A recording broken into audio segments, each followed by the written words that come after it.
नमस्कार, एस्ट्रोटिक्स.com में आपका स्वागत है। आज हम कुंडली मिलान के बारे में चर्चा करेंगे।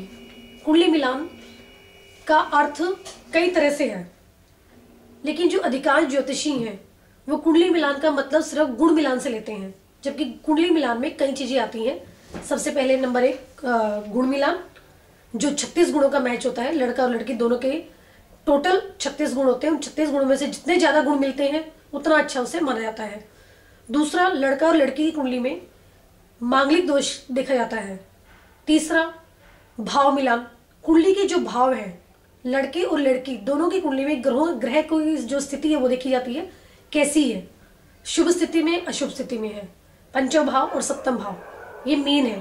पंचम स्थान बच्चे प्राप्ति का स्थान है, स्थान प्राप्ति का स्थान है। सप्तम भाव जीवन साथी का स्थान है। और चौथी बात, आने वाली दशाक्रम। इन चारों को अच्छी तरह से विश्लेषण करना चाहिए, चारों का अच्छी तरह से जांच करनी चाहिए कि क्या ये ठीक है। इसे हम कुंडली मिलान कहेंगे। लेकिन कुंडली मिलान के नाम पर सिर्फ जो अधिकांश ज्योतिषी हैं हमारे, या जो भी हमारे पंडित जी हैं, वो केवल गुण मिलान करके छोड़ देते हैं कि 36 में से 36 गुण मिल रहे हैं तो बहुत अच्छी बात है। जबकि कई बार ज्यादा से ज्यादा गुण मिलान होने पर भी जो दाम्पत्य जीवन है वो बहुत ज्यादा क्लेशकारी रह जाता है, बनती नहीं है आपस में। क्यों?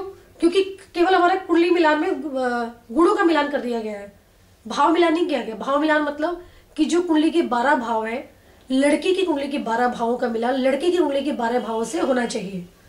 जैसे लड़की कुंडली में सूर्य की स्थिति देखे किस भाव में है, और लड़की की कुंडली में देखे सूर्य की स्थिति किस भाव में है, उसके सूर्य से लड़की के सूर्य से लड़के का सूर्य कितनी दूर गया है। क्योंकि जब हम काउंटिंग करते हैं ना, या गिनती करते हैं, गणना करते हैं, जैसे सूर्य मान लीजिए पहले भाव में है और लड़के की कुंडली में छठे भाव में है, तो सूर्य दोनों की कुंडली में सूर्य के जो आपस का जो मिलान है वो षडाष्टक क्यों बना रहा है, लड़की कुंडली से छठे में और लड़की कुंडली से अष्टम में। ये अच्छा नहीं माना जाता है किसी भी। इसी तरह से हम बाकी ग्रहों को देखेंगे, मंगल, चंद्रमा, जुपिटर, जितने भी हमारे 9 ग्रह हैं उन सबको मैं इसी तरह से देखेंगे कि एक की कुंडली में अगर कोई भी ग्रह इस भाव में है तो दूसरे की कुंडली में उस भाव से किस भाव में जा रहा है। इसमें षडाष्टक द्विद्वादश योग सबसे बुरा माना गया है, और सबसे बुरा तो ये जो षडाष्टक मैं आपको बता रही हूँ ये। इसलिए मैं सिर्फ आप लोगों से ये कहना चाहूंगी कि कुंडली मिलान करते समय आप 4 बातों का ध्यान रखें: गुण मिलान, भाव मिलान, मांगलिक दोष, और अंत में आने वाली दशाक्रम।